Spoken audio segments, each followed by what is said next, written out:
Hello, brothers. My name is Doug Draper. I'm a graduate of the University of Kansas, and I'd like to welcome you to On the Banks. On the Banks is the only fraternity podcast where we meet brothers, share stories, and embrace the shared values of Phi Gamma Delta. Today, we have an awesome discussion going on with a couple of brothers I got to meet last week and been thoroughly impressed with what they've accomplished.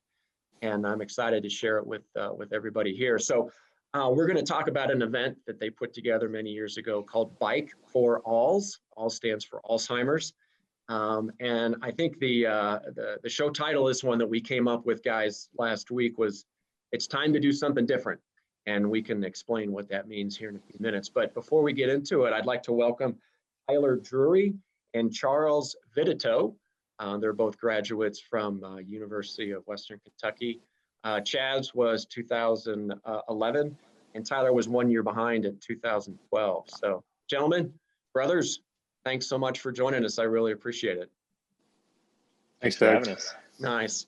So anyway, before we jump into it, Bike for Alz is a unique title. And so I think the best place to start is at the beginning. So I'll kind of defer to Tyler. Why don't you kind of kick us off here? I think you both have some good input on it, but talk to us about what Bike for Alz is and kind of the origin story, the why it all came together. I think that's a good place to start. So Tyler, let her rip. Absolutely. Well, even you asking me, Doug, just gives me cold chills because this is a story that's so near and dear to my heart. And that's kind of how it all started.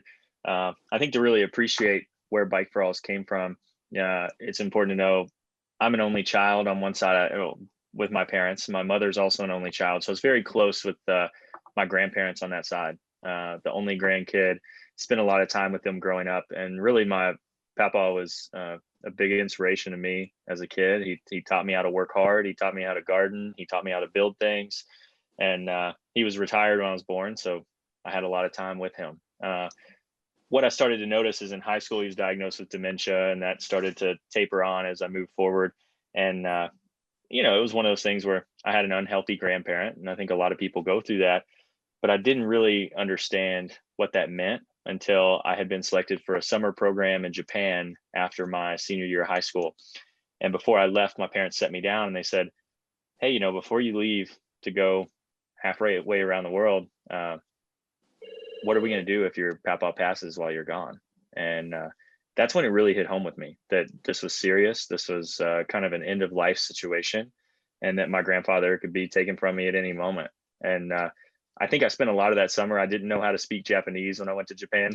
So I spent a lot of that time just thinking about my family, what my life was going to look like heading off to college when I returned, and kind of where I wanted my life to head in the next 5, 10, 15 years, making a plan. So I created a bucket list while I was in Japan on my 18th birthday. And number 6 on that list was cycling across country. I think that it sounded cool. I had always aspired to hike the Appalachian Trail or do something like that, but didn't know if that would ever fit in a timeline with college and grad school on the horizon. But when I started to think about doing an event like that with a purpose, for a cause, and in my case for Alzheimer's, that's how that started to come together. So actually the first year that we did it, which was in 2010, so we spent from early 2009 all the way through to mid 2010 planning for this thing, about 18 months. We called it Fiji's Across America on the front end. And that's how we rode across country and marketed ourselves, and we were able to raise $60,000 doing that our first time. But it has since turned into its own nonprofit that we've called Bike for Alz. We have a board of directors, and we've had dozens and dozens of riders complete this over the last 10 years. And we've raised well over $300,000 for the Alzheimer's Association since. Tyler, that's pretty amazing. I know you talked about who got started with you, right? There was this kind of 6 brothers that really led the charge. So Chaz, I have to ask you, how did you get looped into being one of those 6?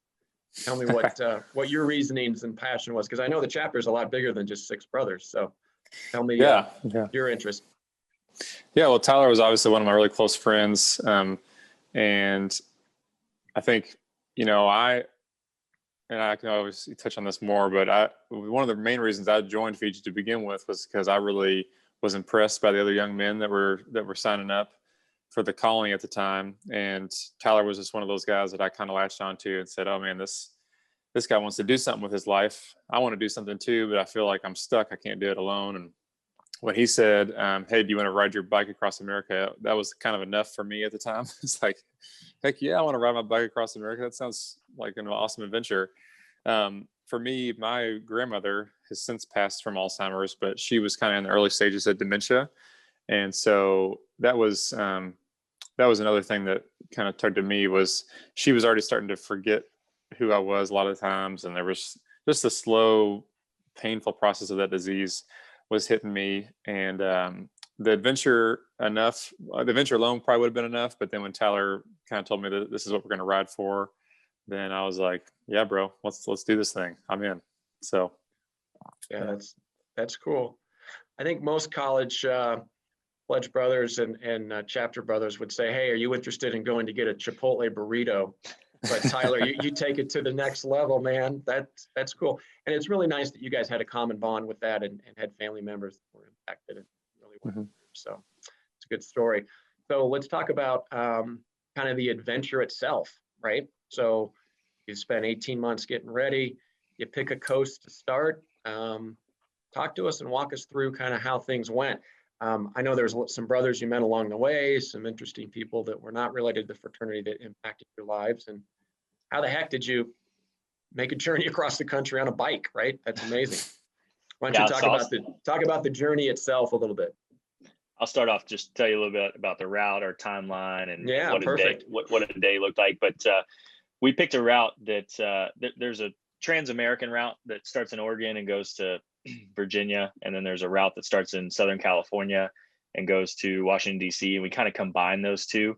It gave us a route that was 3,200 miles. It was from Oceanside, California to Yorktown, Virginia. Went through 9 states, 3,200 miles. We averaged about 78 miles a day. So that would be waking up at 5 a.m., tearing down our campsite or getting, our sleeping stuff put together, having breakfast, and then we would do a morning dedication each day. I'll maybe let Chaz talk a little bit more about that, because I think that was a really cool part about how we approached each day. But 78 miles, the preparation was unlike anything I've ever done. I mean, I spent 18 months riding a bike several thousand miles around in Kentucky and thought I was as prepared as I could be. And then I remember us being out in California the week before the ride started and doing what we called our kind of training ride. And we did 40 miles through this. And I think all we did was climb one hill in California. And in Kentucky, it's like riding a roller coaster. You got steep inclines, steep declines. And so you just got this heavy kind of rolling hill flow all of the time. And I think we had to climb that hill in California for a couple hours. And it was like, I was like, man, I spent 18 months preparing for all of this, and none of it helps right now. So it was a whole nother world. The terrain across the country was amazing. I think some of my favorite parts of the country were northern Arizona. Missouri was really pretty. It was really muggy. And then coming into Virginia was a beautiful area. But I mean, we slept anywhere and everywhere we could find accommodations, a lot of campsites. We slept on a courthouse lawn one time. We would call churches the day that we were riding into a town and say, hey, do you have anywhere we can sleep? And they'd say, yeah, you can sleep on our fellowship hall floor.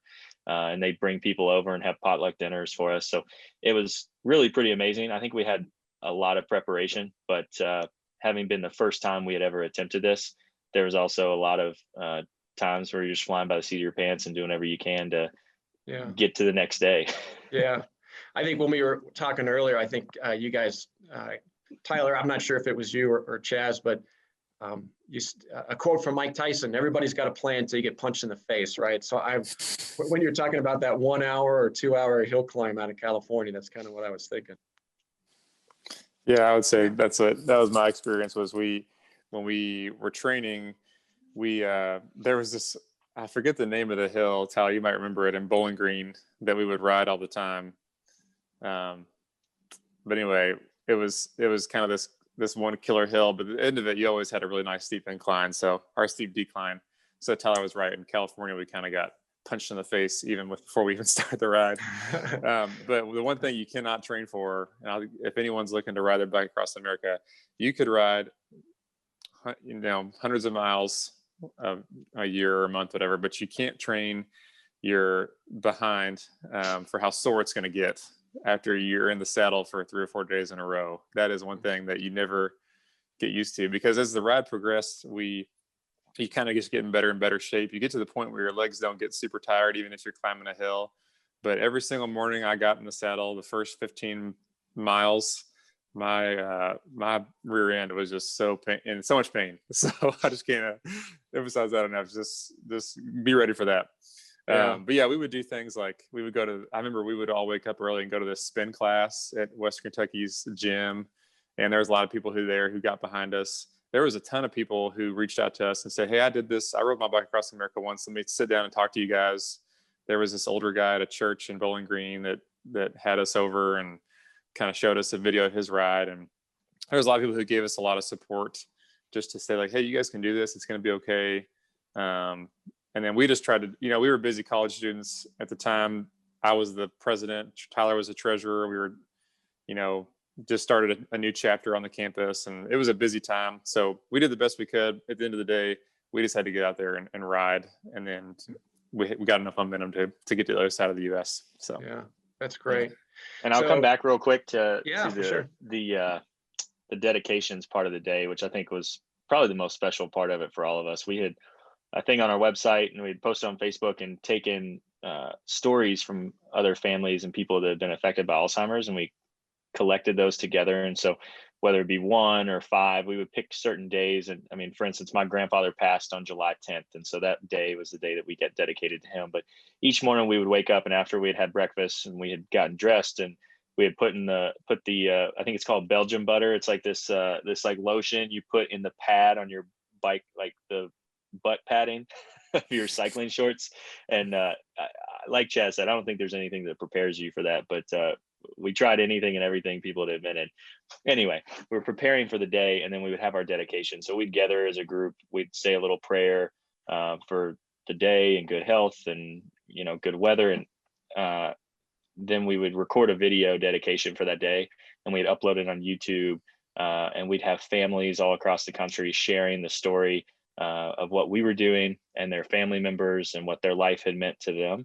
And knowing that whole day, the 60, 80, 100 miles we were biking, we always had that person or that group of people that we were thinking of. So I like to say, I mean, riding our bike across country sounded cool, but there are certainly hills and days and situations where the last thing you want to be doing is sitting on a bike for 12 hours. But when you have a purpose and a reason to be doing something, it's really easy to pedal up a hill in Arizona that might be difficult otherwise if you were just doing it for your own purposes. So I think I always felt encouraged knowing that every pedal stroke meant something, and I felt like we were getting, an inch, a foot, a mile closer to a cure for Alzheimer's. And I can confidently say that since 2009, there's been a lot of progress in this country with the research funding, with Congress getting behind some different initiatives. I think the advocacy and awareness is much more widespread, because this is a disease that is supposed to affect 25, 30% of grandparents by, in the next 10, 20 years. And so I think we're all going to have a direct connection to that before long, and everything that can be done makes a difference. Yeah. Well, I think you nailed it when you said every morning you reset for a purpose. You could go 1-2 weeks and just say, what are we doing here, and focus on a lot of the negative. But I think that was really impressive that you found that purpose every morning at 5 a.m. to get you through the next 12 hours or so. So that's cool. One quick question, because I know I'm from Kansas, and I know there was a funny story when you were rolling through a small town there. So tell us about that experience in Pittsburgh, Kansas. Chaz, you got it? Yeah, Oh, Chaz, yeah. why don't you roll with it? No pun intended. Yeah, so we Pittsburgh, Kansas there was a lot of cool things that happened there, which maybe doesn't happen a lot, I don't know, in Pittsburgh. But we were riding through, and one of the things we did when we rode, because to pass the time, keep in mind this is before like Bluetooth headphones and all that stuff. So we were just kind of riding out in the open air. And so a lot of times we would sing, we would sing these songs, Johnny Cash, country songs, whatever. And so we're riding through this little town, and we're kind of dragging along, trying to finish up. And so we're singing Folsom Prison Blues by Johnny Cash and kind of one person would start, and then either all six of us would join in. And this guy pulls up, and he's an attorney in town. His name is Kevin Mitchelson. I believe he's a brother from Kansas as well, Yep. from the University of Kansas. And so he's like, "Hey, are you guys the Fijis that are riding across America?" And we're like, "Yeah." And he's like, "No way. I've been hearing about you guys." And I don't really remember what transpired after that. I just remember having this kind of like crazy encounter. We already feel like we're in the middle of nowhere. I mean, if you're in a small town in Kansas, I feel like you're in the middle of nowhere. And then we ran into him. And I also remember that night we actually spent the night at the mayor of Pittsburgh, Kansas's house. Like, we slept in his house. So that was a pretty cool experience. But yeah. That's really cool. Kind of crazy moment. Well, that's the whole point of the show, On the Banks, right? Meeting on the banks of the Sweetwater River. You met on the side streets of Pittsburgh, Kansas. So that's really cool. Yeah, there's so many crazy moments. Just people that you meet along the way, and they're sharing their story, and they hear about you, and they see you on the side of the state road, and you definitely learn a lot about the amazing, just human spirit and people just wanting to get behind something. So there was lots of stories like that. Yeah, that's great. It was cool, Doug, last week to just be on the phone with Chaz again. And when we got off the phone with you, we probably talked for an hour while he was driving home. And I don't know the last time we've done that. It might have been a couple of years. And just kind of reminiscing through those old stories, and a time in our life that I think both of us would say is one of the most enriching and amazing. And so, during an election year, when a lot of what we hear on the news and in the media is can be frustrating or feel like it's tearing the country apart, to kind of think back to these times we spent in a lot of America's small towns and going all across the country and just seeing the kindness and generosity in most people's heart, I think is encouraging for me all the time to reminisce on and look back on. And you're talking about the On the Bank stuff. Chaz talked about this story last week, but I'll just throw this one out real quick. We were staying on a Native American reservation in Arizona one time. This is probably 5 days in, and we were pulling in late at night. We'd probably biked 100 miles a day through the desert with no water. And when we started, we were trying to save our money. So we had our support driver not paying for bags of ice. We were just drinking our water lukewarm. But hey, there we go. Hey. Sorry. That's okay. New potential rider. I think that day, any of the water that we drank was probably 97 degrees out of our Gatorade bottle. It was miserable. Anyway, we almost ran over this couple's dog in a campground, and almost killed it with our Suburban, and we felt horrible, and we were kind of avoiding them in the campground. And then we had to walk to go to the shower room or something, and ended up talking to them. They were playing two old instruments. I think one of them had a big old bass. What were those, Chaz? Yeah, the wife would play the stand-up bass. The husband played the dobro. Yeah. So we had two guys with guitars. So two guys that were awesome singers. One of them writes music in Nashville now for a living. And so we just hung out with them at their campfire for several hours. And it turns out they were from Virginia, which is where we were ending. And they came, so we saw them a week into our ride, and they were there on the beach with our parents when we finished 7 weeks later. And then, that was in July of 2010. And then in October of 2010, I got a $3,000 check mailed to the fraternity house from this couple. And they said, "Hey, what you all did this summer was so encouraging, and we were so inspired by it. We had a little backyard concert with some friends and family from around the area, and we raised this money just for you all." So stuff like that is things that you could never plan on or predict, but it just shows you, what amazing people there are out in this world. Yeah, very true. So we're going to leapfrog over to, you're kind of across the finish line, and the event is done. We talked just now about some of the impacts, but all right, you planned it. You had this idea of what it was going to be like. You're in the moment. You did the race. Now it's all over. Talk to us about how it impacted, your goals, and did it achieve the mission of Bike for Alls? I'll kind of start off with my perspective. So, for me, again, I think it was hard to know exactly what the impact was. I think the first people through the wall always get bloody, right? I mean, we were just trying to actually make it, to survive it, and raise some money and awareness. I would say that if anything, I haven't been as involved postgraduate and post ride as probably Tyler has, so he can speak more to it. But I'm just really proud of the fact that the chapter, Chi-Eta at Western Kentucky has continued to do this. That it's just a much more streamlined process, that they've, been able to raise more money and form their own nonprofit. There's so many graduate brothers that have helped people out along the way. When we did our ride, basically until we got to like probably maybe Missouri or Illinois, we just didn't know a lot of people in the West Coast. And so we were kind of on our own.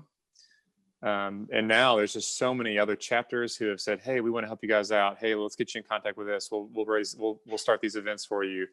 And I'm just really impressed with the impact and the momentum they've been able to gain. And the fact that there's guys that sign up, and, every 2 years, there's guys that say, hey, I want to do this. I want to take my summer away.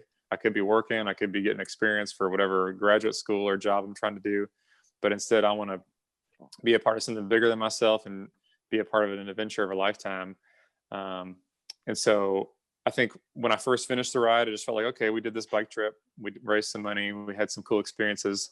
But now that I'm 32 years old and I can look back 10 years, I'm just really encouraged by the spirit of these young men that have continued on, as well as the fact that, it's just gotten better, in spite of, the guys have just progressed it. So I'm really proud of that.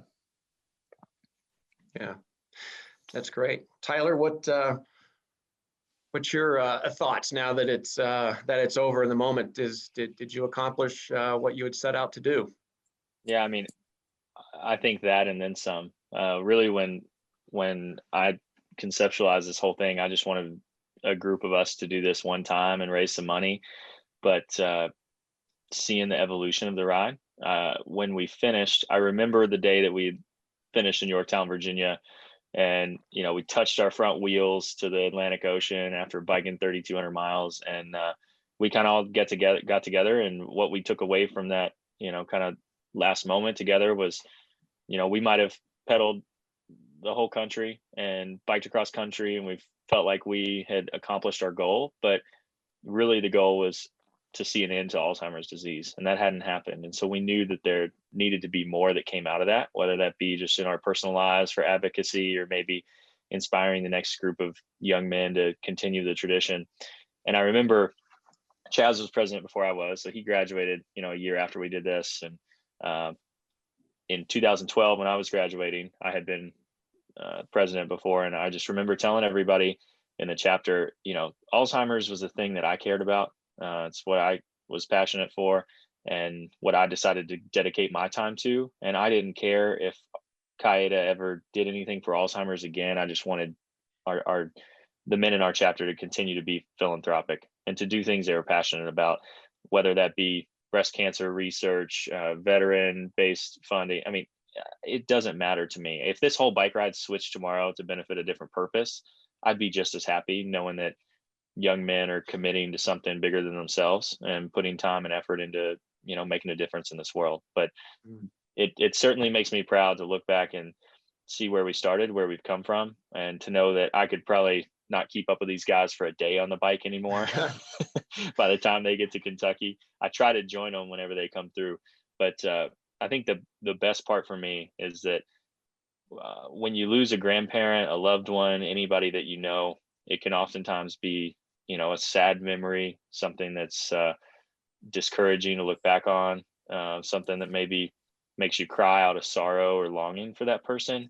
But anytime I visit my grandfather's grave where he passed, I smile. And that's because I get to see what his life has meant and continued to be, and the legacy that he's left behind. So even though he had to suffer through that, and I, saw him at the end of his life suffering from Alzheimer's, I know that it was for something better and bigger. So, yeah. Well, on a personal note, the simple fact, I always say in the fraternity, you got the 4 years that you're there, You always know maybe 1 or 2 grades ahead of you and 1 or 2 grades after you. So there's an impact time of maybe 6, 7 years.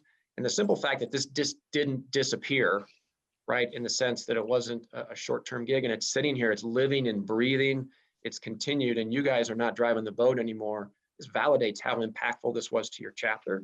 And then obviously all the brothers and individuals that have reached out. So I have one more question I'm going to save for the end here. But I want to ask you guys if brothers wanted to learn more about Bike for Alls or potentially get involved, how do they do that? Is there a website? What other recommendations would you have for undergraduates that wanted to learn more?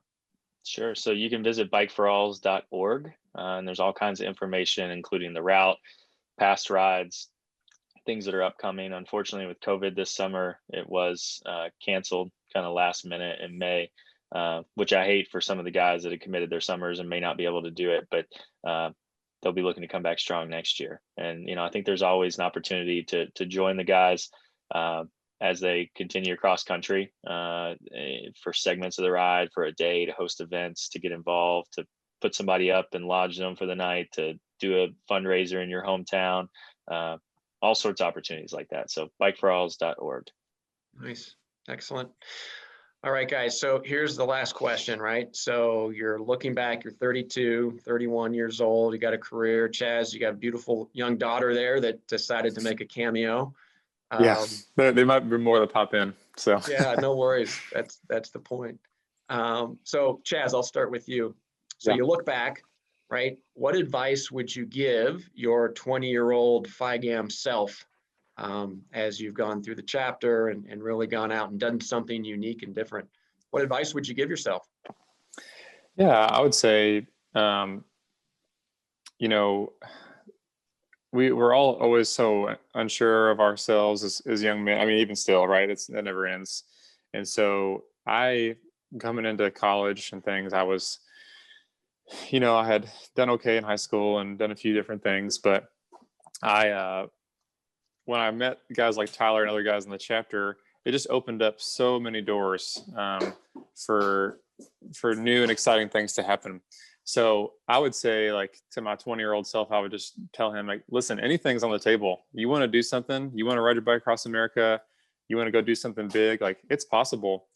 And a big reason it is possible is because I was surrounded by just some extraordinary young men, guys that I looked at and I said, man, I want to be like them. I want to do something with my life. And they challenged me, they pushed me. I still remember, even as we're talking about this, stories pop up in my head. And when we were training for the ride, I remember me and Tyler and Wade, who was one of the guys that rode with us, we rode from Bowling Green, Kentucky to Lexington, Kentucky, which is where the headquarters for Fiji is. And it was like a 3-day ride. I think it was the last day. It was pouring down rain. The route we were struggling with, and I think I might have been the first one to be like, oh guys, let's just call it, let's just have someone's mom pick us up or something, And Tyler and Wade kind of looked at me like, no, man, like we started this, we're going to finish it. And there were several moments like that. And, that I can speak for that where I was challenged. They said, hey, you can do this. Like, we're not going to stop. And I've taken that into the rest of my life, and in moments where I felt like it was too tough or not possible, where I thought, with the right people around you, like, anything is possible. And so I would just say, like, to 20-year-old self, hey, you joined this great group of young men, just kind of lean into that and learn from them and let them challenge you. And you're going to come out just a way better man for it. And 12 years later, I guess 11 years later, since this bike ride, I can just say that I'm forever grateful for the challenge of the ride, for the guys I did it with, for the guys that were in my chapter, that supported us, for the guys that we met along the way, who I still consider friends. Dana Hess, who's a vital part of the ride. He's a chapter brother of Kite, and now he came out to my small town of Washington and met me for dinner there, a few months ago. And these guys are my forever friends. And so I would just say to my 20-year-old self, yeah, anything's possible. Anything's on the table. Lean into these guys around you and just go for it. Nice.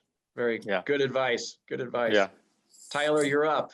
Your 20-year-old self, you're looking back. Man. What advice do you have? I get caught up listening to Chaz and don't think about what I'm actually going to respond with, because I spent a few years in college getting to hear him speak in the chapter and always enjoyed that. So my 20-year-old self, I'd say two things. I'd say continue to expand your horizons and never stop believing in yourself. And the reason I say that is I'm from a small town in Kentucky. My grandfather was a dairy farmer. I was a first generation college student. When I told people I wanted to bike across country, even the guy at my local bike shop in Elizabethtown, Kentucky, looked at me like I was crazy. And I told you all this story last week. And I love my grandmother to death, but she's a little bit ornery. And I remember her visiting the spring of 2010, before we went on the ride, and her and my mom and I were out eating barbecue at a little spot off WKU's campus. And she said, Tyler, now when you get into this, a week into this, and you're ready to quit, don't call me asking for money to fly home. And mind you, this is the grandmother whose husband's the one that passed away from Alzheimer's that I'm doing this whole thing for. So that's a discouraging thing to hear as a 20-year-old that's putting all this time and effort, waking up at 5 a.m. to go to a cycling class when most people are sleeping through their 8 and 9 a.m. classes, working my tail off, staying up till midnight, responding to emails and trying to reach out and get sponsors lined up, planning a route. That can be the type of thing that you hear from a loved one, and it just totally shuts you down. But I think that, I've always believed in myself and what I was capable of doing. And, you need to surround yourself with people that also believe in you. People like Chaz, the other guys on the ride, that encourage and build you up, because people are going to doubt you your whole life. And I think we can really accomplish great things when we're, in brotherhood with great people, in community with great people. That's what makes us the best version of ourselves. So continue to look for opportunities and people that, call you to your highest potential. And I think that we can all accomplish a lot if we do that, because the easy thing, the more comfortable thing in life is to just do what's convenient and closely accessible. It's hard for me to get on a plane and go visit Chaz in Washington right now. And it's easier for me to just hang around with whoever lives down the street. But the most enriching thing for my life might be to call up Chaz and tell him I'm gonna fly up to Washington and come visit him next summer. So come on, man. There we go. Well, yeah, I would say, this is kind of repeating ourselves, but I would just tell any 20-year-old or any young guy, there's so many people with so many great ideas, and it can be overwhelming to think about, I want to do this, I want to do that. And if you want to do something significant with your life, or something significant in your life, you have to have awesome people around you. That's just a fact. You can't do it alone. You have to have some help along the way. You have to have people that inspire you. And so I can just say, for me, the Fijis at Western Kentucky, those were the kind of men I wanted to be like. And so if you find people that you want to be like, then just be around them, eat up what they're saying, join them in whatever they're doing, and you're going to be better off. So that's what I would tell any young guys: get around great men. Yeah. I was at a young professionals meeting a few years ago, and this guy got up and he was on a panel, and somebody asked him a question similar to this, and he said, seek out the opportunities in your life where you can be the youngest, dumbest, poorest person in the room, and you'll be better off for it. If you can look around the room and you're the youngest, dumbest, poorest person, you're in the right company, and you're going to end up being better off. So, and like you said, Chaz, life fulfillment, I think, is about like execution of your ideas and goals. And I can tell you from being in business and being in different families and things like that, a lot of people like to talk about what they're going to do with their life or what their plans might be in 5 years, but you just got to act on it. You just got to pull the trigger and go for it. And the worst that you can do is say, well, crap, that didn't work out the way I planned on it. But the lessons you learn from that are going to help you get to where you want to be. So, yeah, that's great. Yeah. Absolute perfect advice. So I want the brothers in the audience to know that the setup that Chaz has over his left shoulder was not staged at all, right? So he just jumped on and Chaz, you were saying that's literally the bike, that first one. If you can see it, it says Scott. That's the bike that you did it. Yeah. Special shout out to Scott Bikes. Yeah. Actually, cool. When that bike, I was telling you before, but me and Tyler had met a guy in Bowling Green who was selling it, and Tyler was kind of interested, and then I jumped in and swooped in and bought it. So, but yeah, that bike is, I mean, goodness, I mean, the 3,200 miles from the ride. I mean, that bike easily has over 400, not 400, easily has over 4,000 miles on it. So it's got some stories for sure. Yeah.